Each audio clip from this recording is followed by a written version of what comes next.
Bismillahirrahmanirrahim. Teman-temanku sekalian yang berbahagia, Rasulullah SAW bersabda, "Ya baghiyal khairi aqbil, wa ya baghiyasy syarri aqsir, walillahi ataqa'u minan nar, wa dzalika kulla lailah." Wahai para pencari kebaikan, sambutlah datangnya Ramadan. Wahai para pemburu keburukan, hentikan keburukan Anda.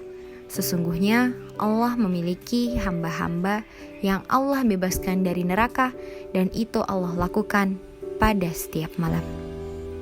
Teman-teman yang dirahmati Allah, itulah diantara penggalan hadis yang disampaikan Rasulullah SAW, di mana seorang malaikat menyeru setelah diterangkan sekian banyak keutamaan Ramadan, di mana Allah membuka semua pintu surga, Allah menutup semua pintu neraka, Allah membelenggu gembong-gembong setan, Allah mengadakan suatu di malam yang lebih baik dari 1000 bulan.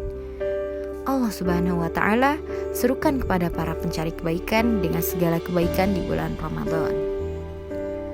Seorang mukmin yang sudah selayaknya bermimpi dan bercita-cita bagaimana setiap hari, setiap malam menjadi hamba yang dimasukkan oleh Allah Subhanahu wa Ta'ala dalam deretan orang-orang yang dibebaskan dari neraka.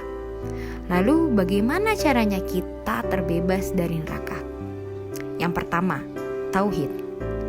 Tauhid adalah menjadikan totalitas penghambaan kita kepada Allah Subhanahu wa Ta'ala.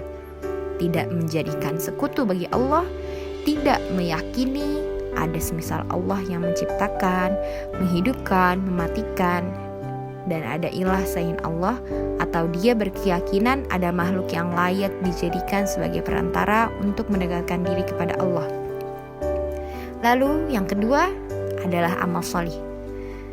Karena seluruh amal solih adalah hal yang membebaskan kita dari jahanam. Allah Subhanahu wa Ta'ala berfirman, "Innal hasanati yudhibnas sayyi'at."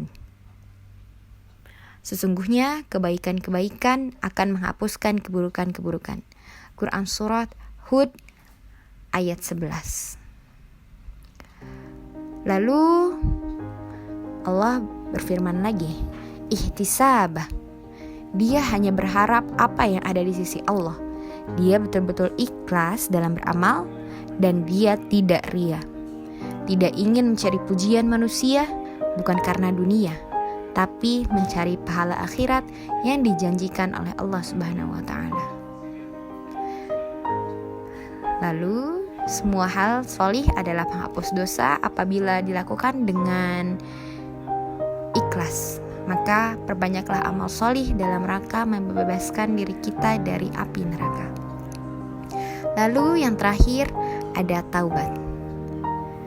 Ketiga, amal besar yang akan membebaskan diri dari neraka adalah taubat dan juga istighfar.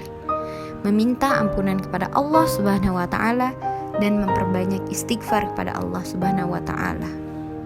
Maka itu akan menghapuskan apa yang telah lalu. Semoga kita termasuk kepada orang-orang yang tadi disebutkan. Amin amin ya rabbal alamin.